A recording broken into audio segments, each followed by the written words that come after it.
All right, welcome everyone. We are on lesson 11 and personal creed document number 5. I appreciate 13 of you being with us. Hopefully some more will join. If not, a whole bunch will be watching this by recording. First of all, let's talk about this week. This week is Thanksgiving. I'm assuming a whole bunch of you are going to be, if you're in Rexburg, leaving Rexburg. If you're not in Rexburg, you're going to be busy with really fun and relaxing and hopefully enjoyable holiday activities. So my recommendation on personal creed document number 5 and assignments this week, I would do them right away. Don't wait until Wednesday and Thursday and the weekend when you should be doing things that are more fun than working on this class. So with that, I'm going to make a little disclaimer. I've told you that I think the most important, all of your personal creed document parts are important. And I've told you that I think that the one we just did last week, the values, is kind of the centerpiece, which leads to, I think, a really important personal creed document, and that is your goals. But here's my disclaimer. This is my least favorite week, and it's my least favorite chapter, even though it's probably one of the most important. And the reason is goal setting is tricky. And it doesn't matter how I teach this. I would guess about 50% of the people who take this class, which means 50% of you, are still going to do it wrong. So my job over the next 20 minutes or so is to teach this well enough that most of you will do it right. Now, it's natural tendency for some people to do the class in sequence, which means you read the chapter, you do the case study, you do the personal creed document, and then you'll watch this recording sometime Saturday, and everything else is already done. And then you're going to realize that I'm now going to tell you that you probably have already done it wrong. So the 14 of you, hopefully, will do your personal creed document after this meeting, and you'll do it right. If you're watching the recording, I'm hopeful that, and I'll mention this in my email, please don't do your creed document until after this. So I'm going to teach you 2 ways of doing goals. The first way is from Inner Victory, and it's a good way of setting goals. And as much as I love David Christensen, and as much as I love this class and this book, I think there's part of his philosophy that is flawed. And I'm going to explain that here in a minute. So you have the opportunity to do it one of both ways. One way is to, hang on one second, pause. Hi, Steve. Hey, how are you? Yeah, hey, I'm in the middle of an online meeting. Can I call you in just about 20 minutes? Yeah, and thank you for calling. Okay, all right, thank you. All right, bye. That was actually a very important call. All right, so we'll get back to that. Someday, if you ever get to know me well, you'll learn a chapter of my life we're going through right now that is very worthy of goal setting. All right, there's 2 ways to set goals. Number 1 way is what's in Inner Victory, and there's 2 kinds of goals. Number 1 is A goals, which are related to your values, and Z goals, which is like your bucket list, okay? Now, as we go through this, A goals are from your values, and there's 2 parts to your A goals. Number 1 is what do you want to achieve, and number 2, how will you achieve it? So what is the goal, and the how is the objective, okay? And I'm going to give you an example. They should pass the SMART test. Now, all of this part I really like. Your goals should be specific, measurable, require action, be realistic, and have a time element. Now, I'm going to show you an example of a good goal statement, okay? Here's the goal: attend the temple at least twice monthly in 2018. I should update that to 2019, now 2020, pretty soon. So attend the temple at least twice monthly. Is it specific? Yes. Is it measurable? Yes. Does it require action? Yes. Is it realistic in Rexburg to go to the temple twice a month? Very realistic. And is there a time element? That's the A goal, and the how are the bullet points beneath. Set a monthly schedule, attend an endowment session, do at least 12 family names, and participate in warden sealing and initiatory sessions. That's the how, the what, and the how. Now here's how this goal is smart. Specific and action: attend the temple requires action and specific. Measurable and realistic, yes. And time elements, actually two different time elements, twice a month and in 2018. Now, what I see from a lot of you is that your goal, if it's to attend the temple, could be, my goal is to attend the temple more. That's okay, but it's not full enough. It's not complete enough, okay? So that's an example, okay? And here's the objectives. Again, very simple. Now, for your personal creed document, I'm going to give you two options. Option one is this. If you have 5 or 6 or 7 value statements, however many you created last week, you would create one goal for each value statement with a goal statement and objectives, okay? That's the assignment. I'm going to give you plan B in a minute, so hold your hat on that. Second part is your Z goals. Now, your Z goals is your bucket list. Now, I want everybody to do a bucket list listing, okay? You should have both in your creed document. Your A goals from your values and your Z goals, which is your bucket list. So this is what I'd like some participation from you guys. I want everybody, all 18 of you, or as many of you want to, just think of your number one bucket list idea. What's the number one thing that comes to mind right now that you would love to do sometime in your life? Go. And if anybody wants to talk to me, you can talk to me too. So traveling the world for Melanie. Ireland. Go ahead. I'm turning my sound up. I heard somebody. I said Ireland, going to Ireland. Okay, excellent. I've been to Ireland. Have you been? You haven't been yet, right? Haven't, no. Okay, one of my favorite places I've ever been. I was only there 3 days. I'd spend 3 weeks if I could. Awesome. Oh, so I hear a couple more. So go to Europe, travel the world, have children, visit every temple in the U.S., return to Tokyo, skydiving twice. I think you're all crazy. Learn to snowboard, buy a house, and see Egypt. All right, excellent. Now, for your personal creed document, my hope is that you will have both. Some A goals off of your values and some Z goals, your bucket list. Okay. Now, here's the problem with this style of goal setting. It's a really good way to go, but it's flawed in this reason. This is my opinion, okay? And the reason I've learned something different, I have a copy of this book here. Chris McChesney and a couple of other people wrote a book called 4 Disciplines of Execution. I'm going to quickly teach you these 4 disciplines, but it shows you what's a better way of setting goals, okay? Now, here's the problem. In your life, you have what we call the whirlwind. The whirlwind is our day-to-day living. It's what takes up our lives. But it can suck us in. And what happens is our day-to-day living makes it almost impossible to get to some of our goals because we get busy, we have challenges, we have work, we have commitments, we have distractions, and we have good intentions of setting goals, but then we don't get to them. So a better way of setting goals is what we call the 4 disciplines way of setting goals, which is you have a WIG. Your WIG is you have a wildly important goal.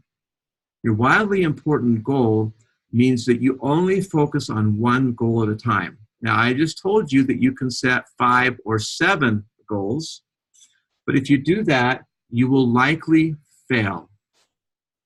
And this is why. Okay, here's the first discipline.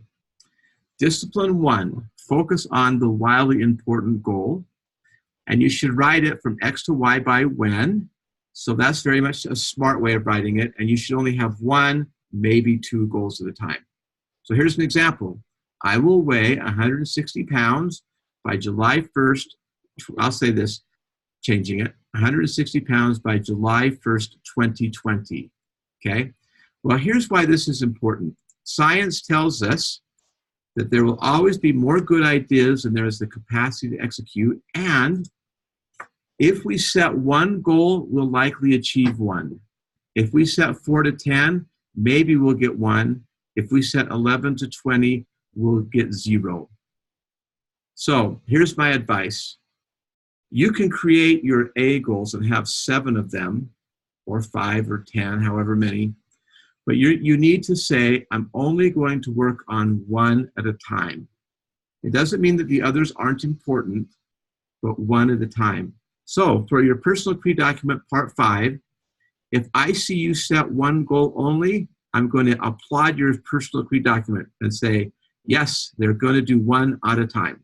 It doesn't mean that the others aren't important, but for right now, this actually makes your creed document a little smaller. One WIG plus your Z goals. Okay? Any questions on that? Is this making sense? Okay. Discipline 2. This is like your objectives. Act on lead measures. So your wildly important goal is what we call a lag measure. Your discipline 2 are your lead measures. Lead measures are things that influence the WIG. Okay? Here's an example. My WIG is to weigh 160 pounds.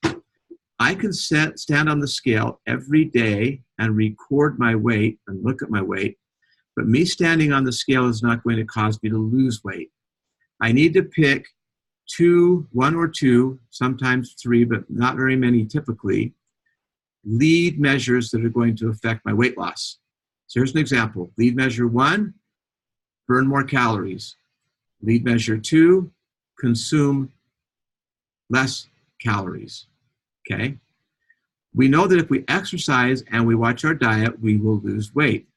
So those are the 2 things that we work on. Okay? Which leads to, we'll skip that for speed. We need to create a compelling scoreboard. So what happens is somewhere on your fridge, by your bed, where you see it, you're going to keep track of your lag measure, weight, and lead measures. How much did I exercise today, and how many calories did I burn?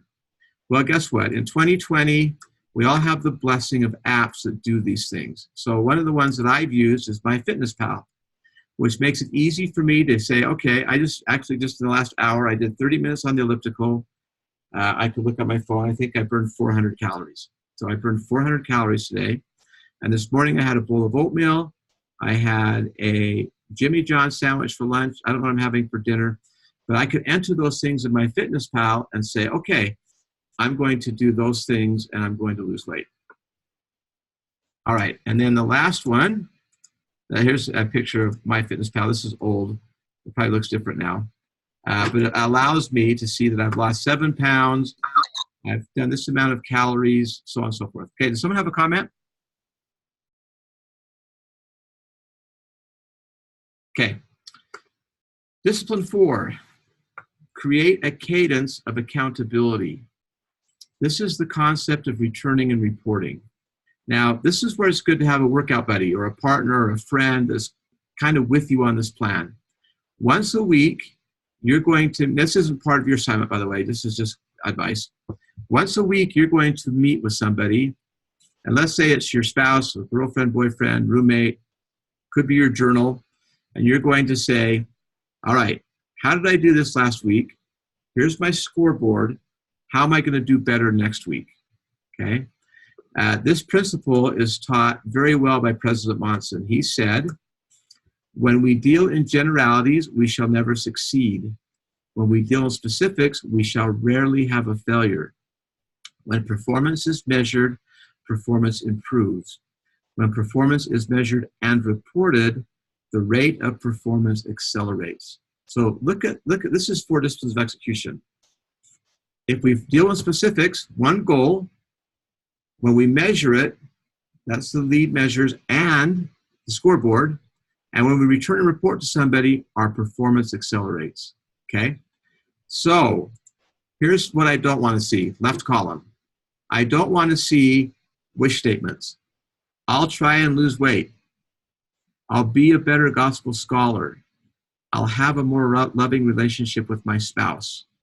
Okay, they're not specific enough. If you have a SMART or a WIG goal, it will look like this. I will weigh 160 pounds by July 1st, 2020.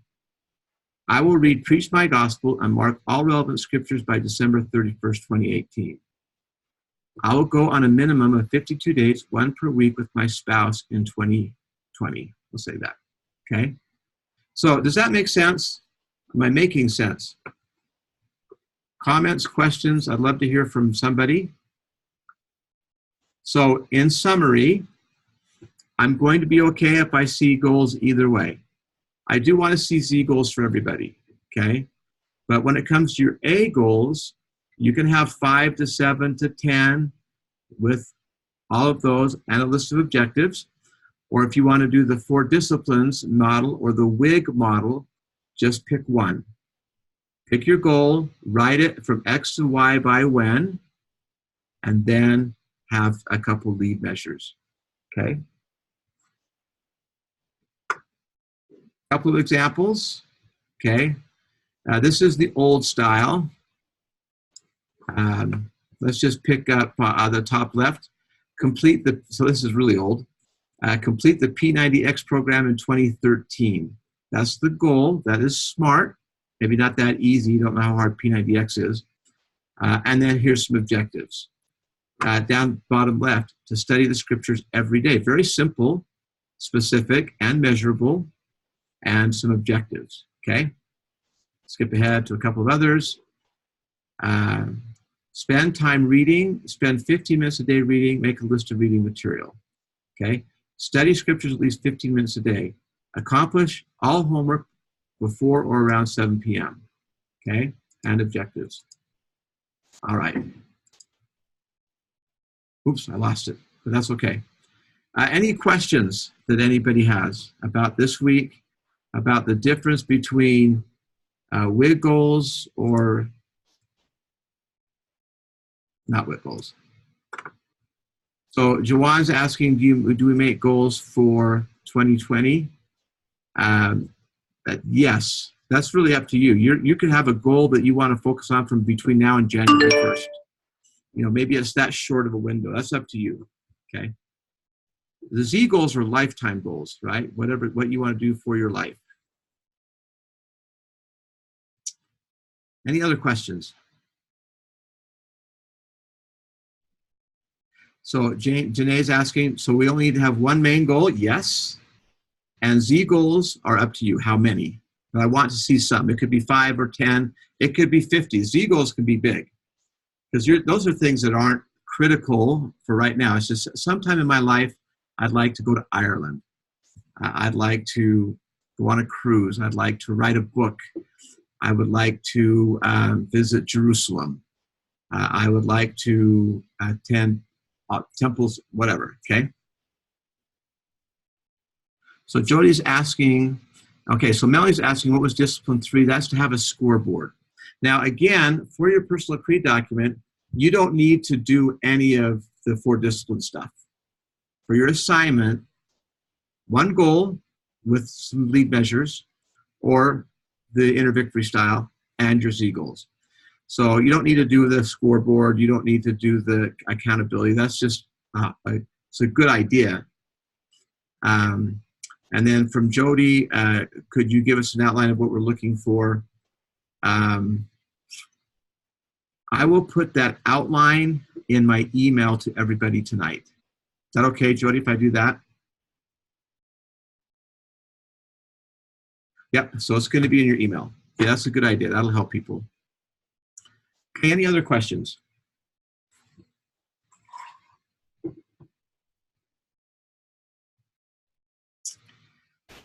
All right. Thank you all. I'll stay on for a minute or two, and then we will see you next week. Again, have a great Thanksgiving. You'll have a better Thanksgiving if you knock this stuff out before Thanksgiving. So All right. Thank you all, and we will see you next week.